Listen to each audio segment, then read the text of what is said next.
welcome to the video. We are about to use data science software to break down Ferrari classified listings that I downloaded from a popular automotive webpage. I'm opening something called the Jupyter Notebook, where I've prepared Python scripts that will turn the data I collected into easy-to-read charts.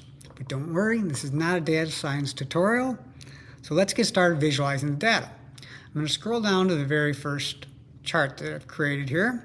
All right, this shows us models by year. It goes back to 1970. It shows us there are 1,568 total listings, and it also includes a listings density line.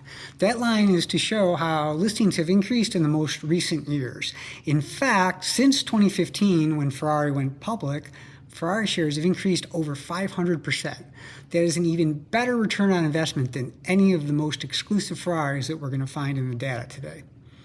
All right, that's about all we have from this first chart, so let's jump into the next chart.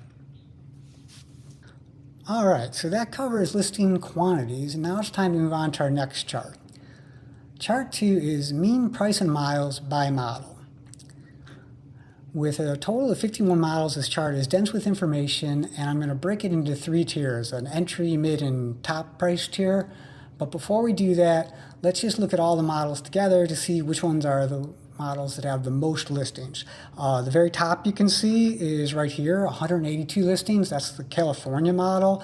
The next highest on this page would be if you go ahead and combine the 48 coupe and convertible, you get to over 140. If you do the same to the F8 Tributo, you get to around 180. All right, with that said, let's rerun this cell, and now that's going to show us the Tier 1 cars. You can see the mean price is now $131,000. The California model appears again, 182 listings.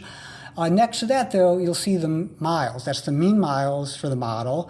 That is 18,000 for the California, and you can see for each model, the mean miles is listed. In this tier, that mean miles tends to range from 20 to 30,000 miles. And if you want to look more closely at this chart, you can pause the video, but I'm about to rerun the cell to go on to the second tier. So now we've increased our mean price to 257,000. You'll see there are 727 listings in the mid-tier, which is most of the total listings. Again, you can see the mean miles, but it's decreased. Right now, it looks like your mean miles tend to be around 20,000 miles, for each of these models. And with that said, I'm going to run it one more time to go to the third group. So if you want to look at any of these models more closely, you can pause the video. And here we go. We're into the third group.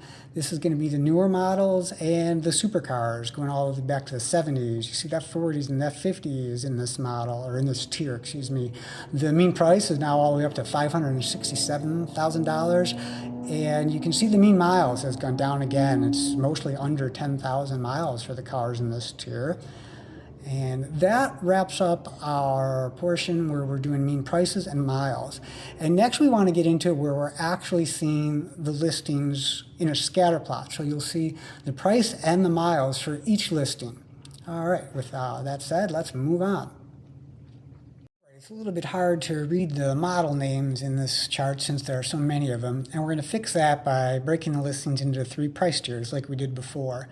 But before we do that, let's just kind of look at what the chart is showing. There's a legend of the chart in the upper right. You'll see there's a different color for the different model years, and there's the different plot size for how many miles are on the car. The plot sizes get smaller as the miles decrease. That's why each cluster of plots has a tail that shrinks as you move to the right, where you see price increasing. But to make this a little bit more clear, let's go ahead and move to the first entry-level tier by rerunning the cell. All right, here's our entry-level tier, again with our $131,000 mean. You'll see the plot clusters are a lot easier to visualize since they're bigger. The model names are easier to read.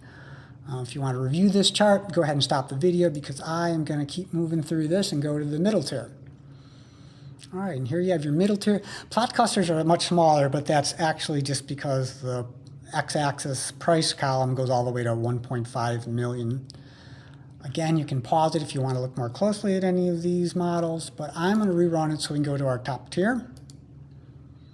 All right, and here's the top tier, and now you have the price axis stretched all the way to 4.6 million because of the F50 model. But there is something interesting on this tier that I like to, or would like to point out. You've got the 458 Speciale and the 488 Pista. The Pista replaces the Speciale, but if you notice, their price clusters are virtually identical. So I guess even though the Speciale is older, people apparently like it just as much. With that said, I'm going to move on to the big finale where we compare 4 of the top models side by side. So if you're not ready to move on from this chart, go ahead and pause the video again. And here we go. Chart. It is a 4-model comparison. The models are the 458 Italia, the 458 Italia Spider, the 488 GTB, and the 488 Spider. We'll start with the smaller chart in the upper left. That's the 458 Italia. The models become available as early as 2010. That model year in the 450 Italia is available for under $200,000. And then let's go to the next chart, which would be the 458 Italia. Here, there aren't models available until 2012 when the model was introduced. The price jumps up probably about $40,000 compared to the 458 Italia. There are a similar number of listings for both the 458 Italia and the 458 Spider.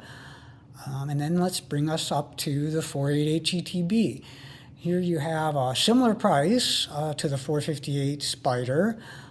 However, there are twice as many available, which brings us back to our very first chart, which was where we saw that Ferrari sales have skyrocketed since 2010. And now let's go to the fourth chart, the 458 or 488 Spider. That's another $20,000 price increase over either the 458 Spiders or the 488 GTBs.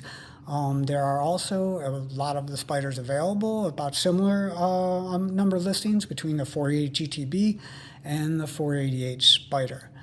And that wraps up the whole video. I hope you stuck in all the way to the end. And I want you to look out for my next video where I'm going to do the same type of analysis of the Lamborghini listings. So thanks for watching. Bye.